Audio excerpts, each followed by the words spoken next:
Bueno, vamos a hablar un poco sobre el libro de Schopenhauer sobre la libertad de la voluntad. Bien, primero vamos a atender a una cosa que es la pregunta a la que responde este libro. Se encuentra, bueno, la verdad es que no sé en qué página se encuentra, pero al principio del libro hay una pregunta que dice así: ¿puede demostrarse la libertad de la voluntad humana a partir de la autoconciencia? A la hora de una de las cuestiones importantes a la hora de entender el libro es ver que esta pregunta de la libertad de la voluntad humana a partir de la conciencia está muy trincada, digamos, en un momento muy particular que tiene que ver con cuánto queda de la reflexión de la voluntad, de lo que alguien quiere, de lo que un ser humano quiere, de lo que un ser humano desea, una vez se ha empezado a atisbar que somos mucho más influenciados por nuestra biología de lo que nos gustaría creer. Y en este libro ya se notan muchas de esas cosas, sobre todo en los momentos en los que se entiende la voluntad humana, lo que es querer para un ser humano, a la luz de cuestiones fisiológicas y biológicas. Pero que son cuestiones fisiológicas y biológicas que no se han vuelto todavía, digamos, tan fuertes o tan contundentes o tan evidentes como pasará a partir de Darwin, solo 10 años después, ahora que me doy cuenta. Eh, pues solo, digamos, 10 años después, o sobre todo a partir de 10 años después, una vez entra la publicación de Darwin en escena y una vez, sobre todo a medida que pasan los años, se va asentando más la recepción por parte de la mayor parte del mundo de esa teoría, aunque suceda poco a poco. En fin, vale. Sirva esto como pequeño preámbulo a la hora de tener en cuenta, en este caso, la fecha de publicación de este libro y la pregunta a la que responde. Puede demostrarse la libertad de la voluntad humana a partir de la autoconciencia. Vale. Al principio tenemos algunas definiciones conceptuales. En el primer apartado de qué significa libertad, no me voy a meter mucho en ellas porque la parte que más me importa y en la que voy a profundizar un poco más es en la libertad moral. ¿Sí? Hablo un poco de memoria, pero a lo largo del libro, pues, o sea, en esa primera parte aparecen unas definiciones conceptuales, justo al principio, antes de la pregunta ¿qué significa libertad? Aparecen unas definiciones conceptuales de lo que es libertad física, luego de lo que no sé si la segunda era la libertad eh, intelectual y la tercera, sí, y la tercera la libertad moral. Vale. Como digo, vamos a centrarnos sobre todo en la libertad moral.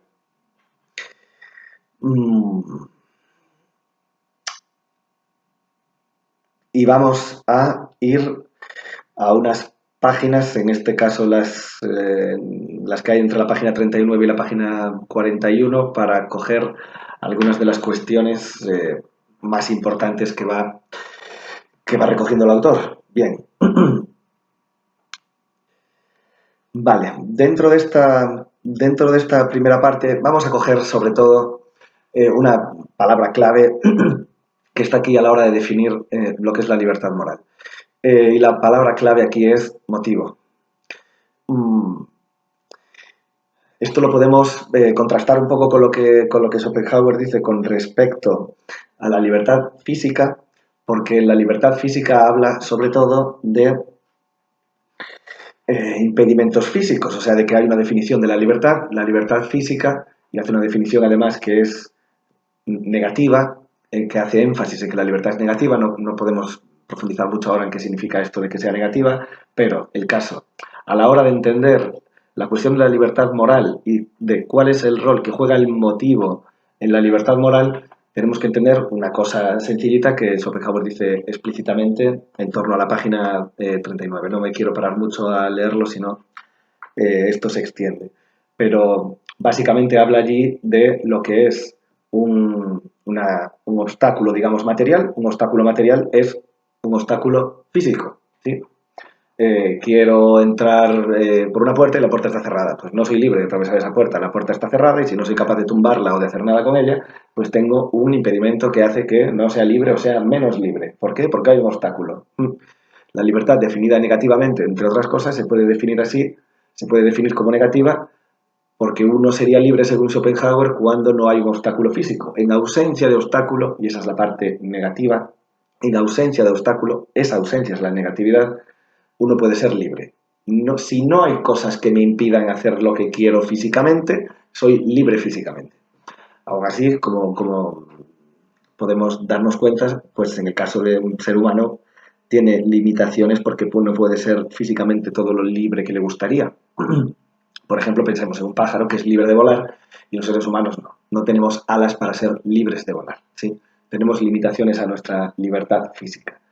Pero si pensamos, si nos restringimos a aquello que un ser humano más o menos puede hacer por su propia constitución física, seríamos libres de hacer todo aquello que nuestro cuerpo y nuestra especie es capaz de hacer, excepto que tengamos obstáculos. Bueno, eh, podríamos tirar mucho de este hilo, pero esta cuestión básica creo que se puede entender.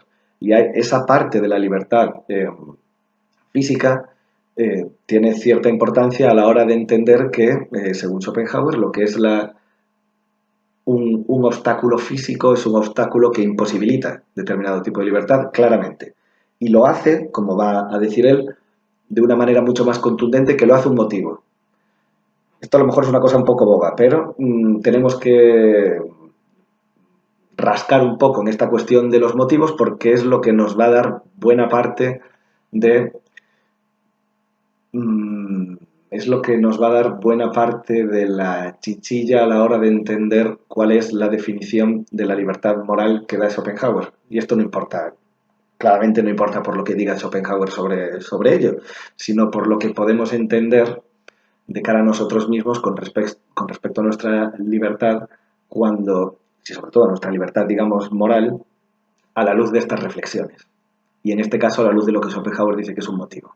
Entonces, cuando se está hablando aquí de lo que es un motivo, una de las cosas que se dice en el libro es que, y si no se dice explícitamente, digamos que voy a hacer yo esta interpretación, es que los seres humanos vivimos constantemente en una serie de conflictos de motivos. O sea, que no siempre tenemos claro lo que queremos hacer porque a veces queremos hacer muchas cosas que son incompatibles entre sí. Y a veces a lo mejor no sabemos ni siquiera que son incompatibles. Cuando vivimos un conflicto, cuando nos cuesta tomar una decisión, Schopenhauer dirá que lo que sucede ahí es que tenemos motivos, digamos, distintos motivos en juego, en batalla, si queréis incluso, para ponernos, si nos ponemos un poco más dramáticos, o en contienda. Motivos que son más o menos fuertes. Y esta es una cuestión muy, muy, muy importante. Motivos que son más o menos fuertes. Que ir al cine, pero también debería estudiar. Bueno, es un ejemplo un poco bobo, ¿no? Pero alguien a lo mejor dice, pues, sin ninguna duda, voy al cine, que den por culo, ya estudiaré mañana, pasado, pues nada, no hay problema. No hay problema, quizás durante un tiempo. En algún momento el problema brota. Tengo que hacer alguna cosa, o debería hacer alguna cosa, o quiero hacer alguna cosa y quiero hacer alguna otra. Por ejemplo, a lo mejor que no tenga que ser tan tonto, digamos, entre el cine o estudiar, porque de una manera inmediata alguien dirá, pues me voy a decir, me voy de fiesta, me voy con mis colegas. A lo mejor tienes dos grupos de colegas, muy buenos colegas, y unos te ofrecen un plan buenísimo, y el otro grupo de colegas también, y te caen muy bien los dos, y cada vez que lo piensas, no sabes si hacer el plan A o el plan B, y te rebanas la cabeza pensando en qué deberías hacer. Bueno, y esto es un ejemplo relativamente poco dramático, porque se trata de cómo me lo voy a pasar bien. ¿Me lo voy a pasar bien de la manera A o de la manera B? A veces los conflictos son mucho más duros, digamos, no solo tienen que ver con, yo qué sé, si voy a hacer este plan o el otro, o qué voy a hacer, qué voy a hacer con mi vida, qué voy a estudiar, de qué voy a trabajar, qué problemas tiene uno con su familia, qué problemas tiene con sus relaciones personales, ¿Qué problemas tiene entre los estudios y su familia, sus relaciones personales y su propia y uno mismo? ¿A qué cosas debería darle prioridad? ¿Qué tipo de decisiones debería tomar en mi vida? Todo ese marasmo de preocupaciones del tipo que sean, Schopenhauer las va a comprender como motivos más o menos fuertes que nos influyen a la hora de actuar de una determinada manera. La cuestión por la cual comparar esto con la libertad física es porque Schopenhauer ya parte de una base que es un motivo nunca es tan determinante como un impedimento físico. Es decir, tú puedes tener muchos motivos para no ir al cine o para quedarte en casa a estudiar o para quedar con unos colegas o con otros o para hacer una carrera en vez de otra o para, en fin, yo qué sé, cualquier cosa. Tomar alguna decisión difícil con respecto a alguna relación personal. Todo eso puede suceder, pero según Schopenhauer no es tan fuerte como un impedimento físico. Eso está claro. Eso está claro, al menos él es lo que dice. Entonces, ¿cuál es la cuestión? Sí, eh, vamos a decirlo así, y cogiendo un ejemplo que también coge Schopenhauer. En un momento dado habla de uno de los motivos más fuertes, y ese motivo más fuerte va a ser la conservación de la vida. Esto está en algún lugar, creo, de la página 40.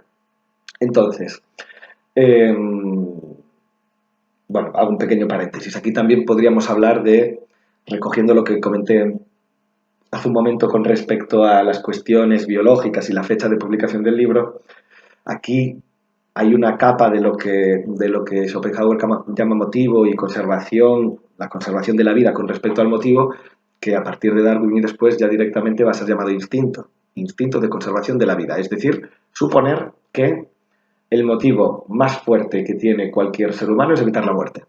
Entonces ahí ya estamos hablando de motivos en plan, en serio, ¿sí? No solo, tengo este motivo para hacer una cosa, tengo un motivo para comer mortadela y otro para comer queso, sino que el motivo en Schopenhauer abarca tanto como para decir el motivo más fuerte de cualquier ser humano es no querer morir. El deseo, podríamos decir más fuerte, bueno, deseo igual no es la palabra, pero bueno, vamos a utilizarla provisionalmente. El deseo más fuerte que tendría alguien es evitar la muerte. Y aún así, como veremos, en alguno de los ejemplos que aparecen en el libro, puede haber casos en los que eso se haga, por distintos motivos. Total, quería recoger con esto una cuestión importante. El motivo, como decíamos, físico, el impedimento físico, no es, como dice Schopenhauer, no sucede con él lo que sucedería con los motivos. Un motivo es más o menos resistible, pero en principio, según Schopenhauer, es resistible. Puede serlo más o menos, pero lo es. Un impedimento físico no. Tú te quieres suicidar tirándote por un barranco, pero vas a un barranco y hay una valla que es muchísimo más grande que tu capacidad para sortearla y no puedes. Entonces vas a tener que ir a suicidarte a otro sitio. Eso sería para Schopenhauer más fuerte que el propio motivo que tendrías si no hubiera ninguna valla y estás delante de un precipicio y entonces puede ser que tu instinto de querer seguir viviendo, el motivo de conservación del que hablamos hace un momento, te haga que te cueste saltar. Pero aún así, que te cueste muchísimo saltar, que te cueste la vida casi literalmente saltar, es un tipo de impedimento más flojo que el literalmente físicamente no poder. Bueno, estoy redundando mucho en esto, estoy dándole muchas vueltas a esto, pero es una parte, ya digo, importante entender en qué campo de reflexión nos estamos moviendo cuando hablamos de libertad moral, como está hablando Schopenhauer, que básicamente significa ¿por qué no hacemos determinadas cosas cuando no tenemos un impedimento físico? ¿Qué es un impedimento moral? Y esto ya es, digamos, como digo, una pregunta con mucha trastienda. ¿Qué es un impedimento moral? Si hay cosas que podemos hacer, que físicamente podemos hacer, ¿por qué no las hacemos?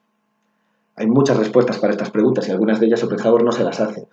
Podríais pensar que en vez de tener que hacer tanto énfasis, digamos, como lo hace en las cuestiones biológicas, podríamos pensar qué es lo que sucede, por ejemplo, con las cuestiones sociales. Pues hay muchas influencias sociales y emocionales que nos impiden hacer determinadas cosas, ¿vale? Pero por decirlo así, y viéndolo desde el libro, lo que estamos ya en torno a lo que estamos reflexionando al pensar estas cuestiones es, de nuevo, ¿qué es un impedimento moral? Un impedimento moral, si queréis un impedimento social también puede valer. Nos iríamos por otro lado si ya pensamos en lo que sería un impedimento, vamos a decirlo así, judicial. En este caso ya estaríamos pensando de una manera más en torno al derecho, en torno al castigo. ¿Por qué no hacemos cosas cuando hay un temor al castigo? Eso se puede entender también más o menos con claridad, porque hay una violencia que nos intenta disuadir de que hagamos algo, pero si dejamos también fuera, en este caso, esta consideración en torno al castigo o estas otras, digamos, otro tipo de cuestiones, como por ejemplo que alguien quisiera pues, comprarse un yate, pero no puede porque tiene un impedimento económico, pues vale. O sea, esas cuestiones son reales y están ahí. Schopenhauer no es especialmente, o sea, no reflexiona en este libro demasiado sobre ellas, quedan un pelín fuera, pero sí que va a ir muy al núcleo de lo que vendría siendo, como digo, un impedimento moral. Así que básicamente, cuando nos preguntamos por la libertad, en líneas generales, y en este caso aprovechando la reflexión de Schopenhauer en torno a la libertad, también estamos, digamos, haciéndonos una pregunta, que es, además de qué significa ser libre, cómo es que somos libres, ya digo, dejando fuera estas cuestiones físicas, etcétera, estaría la cuestión de cómo influye la moral, o si queréis podemos extenderlo también a la ética, aunque son conceptos distintos, pero bueno, en este caso nos puede valer a rejuntarlos un poco. ¿Qué significa la libertad moral o la libertad ética? ¿Y cuáles son los límites de nuestra libertad ética y moral? Y esa es una reflexión que podemos llevar a nuestro ámbito individual, digamos, a cuáles son nuestros límites morales de cada uno de nosotros, y también lo podemos llevar a un tipo de reflexión, si queréis, más colectiva. ¿Cuáles son los límites morales de un grupo de personas determinado? Y ese grupo de personas puede ser tan pequeño o tan grande como queráis. ¿Cuáles son los límites morales de mis amigos? ¿Cuáles son los límites morales de el país en el que estoy? ¿Cuáles son los límites morales de la humanidad en el momento en el que me encuentro? ¿Cuáles eran los límites morales que había en determinada época de la Edad Media? ¿Cuáles eran los límites morales en determinado lugar del planeta en determinada época? ¿Cómo de relativa o no es la moral y qué cosas no pueden hacer ni pensar determinadas cosas, determinadas personas y determinados grupos de personas en determinado momento? A un nivel moral, ¿qué se considera como bueno o malo en cada uno de esos grupos? ¿Qué consideramos nosotros como bueno o malo? ¿Y por qué tenemos una, vamos a decirlo así, barrera para no hacer lo que consideramos malo, incluso aunque haya otras personas que consideren malas otras cosas? ¿Qué significa un tránsito o un cambio en nuestros conceptos de bueno y malo a lo largo del tiempo? ¿Es posible que en algún momento viéramos algo como bueno y luego lo veamos como malo o al revés? ¿Qué tipo de cambio supone eso? ¿Cómo afectan a alguien? Todas estas son cuestiones muy densas o muy importantes en un sentido también existencial. Como veremos un poco más hacia adelante, Schopenhauer también pondrá en juego cuál es la relación de todas estas cuestiones con la propia identidad de cada uno. Y esto también es otra cosa que podemos preguntarnos. Si entendemos que hay algún tipo de relación entre la libertad, bajo esta perspectiva moral, o sea, que si hay una relación entre la libertad y la moral, a la hora de hacer este análisis de la libertad moral, de lo que consideramos que es bueno o malo, de lo que queremos y lo que no queremos y de si lo queremos libremente o no, también nos estamos deslizando muy probablemente hacia un lugar que dice cosas sobre quiénes somos, o sobre quién nos gustaría ser, o sobre quién no nos gustaría ser. Vale, y si digo que tiene una, como digo, una dimensión, digamos, existencial, ese también es uno de los motivos por los cuales a Schopenhauer se le suele considerar como un precedente de los existencialistas, por muchos motivos, ¿no? Por movidas que tienen que ver con la reflexión sobre la muerte, etcétera, pero también con lo que tiene que ver con la reflexión de la identidad de cada persona. Y eso va a aparecer después, cuando se empieza a hablar de la relación de la libertad con la propia autoconciencia inmediatamente, si entendemos como autoconciencia la conciencia que tiene uno mismo de sí, aparece la propia imagen que uno tiene de sí mismo. Y ahí influye, influye mucho cuál es el concepto moral que cada uno tiene de sí mismo. Vale, volvamos al tema de los motivos, porque en ellos, como digo, va a estar la base de lo que dice de la reflexión de Schopenhauer en torno a la libertad moral, porque básicamente esa libertad moral va a ser, o sea, la existencia, ¿no?, de esa libertad moral va a ser el resultado de que haya motivos más o menos fuertes, como decía antes. Así que básicamente la manera en la que entiende Schopenhauer aquí la libertad, al menos por ahora, y la cuestión moral es como un conflicto entre motivos. ¿Y qué motivo gana? El más fuerte. Pero, dirá, ninguno de ellos es irresistible. Pensad que si fueran irresistibles, si un motivo fuera irresistible, 100% irresistible, no puedes hacer nada, ninguna otra cosa, entonces ya tendríamos la respuesta a la cuestión de la libertad. Sería que no hay. La cuestión sería que si no, o vamos a darle un poco la vuelta. Si Schopenhauer no creyera que los motivos se pueden resistir, ya no habría pregunta ni reflexión sobre la libertad humana. Porque si hay motivos irresistibles, si uno no puede resistir a los motivos, por mucho que le presionen, entonces ya no tiene libertad alguna. El motivo se lo lleva. La acción que le aparece como un motivo fuerte se le impone y no podría hacer nada. Tengo unas ganas locas de comer chocolate, no me puedo controlar en absoluto. Como chocolate como un animal, sin frenos, siempre, hoy, mañana, pasado, el otro. Se asume, Schopenhauer asume, todo el mundo asume, en líneas generales, incluso aún a día de hoy, incluso aunque haya cada vez, digamos, menos hueco para encontrar determinado grado de libertad de las acciones humanas, porque estamos, digamos, rodeados de muchos condicionantes y muchas presiones que nos limitan, incluso con eso se asume que hay un cierto margen de libertad, por pequeño que sea. Y eso es lo mismo que decir, lo que viene a decir Schopenhauer, de que no hay motivo irresistible, y en la medida en que no hay motivo irresistible, hay un huequillo para la libertad. Vale. Entonces, conflicto, como decía, entre los motivos, ¿sí? ¿Qué acaba determinando la acción? El motivo más fuerte. Vamos a pasar a otra cuestión que está un poco debajo.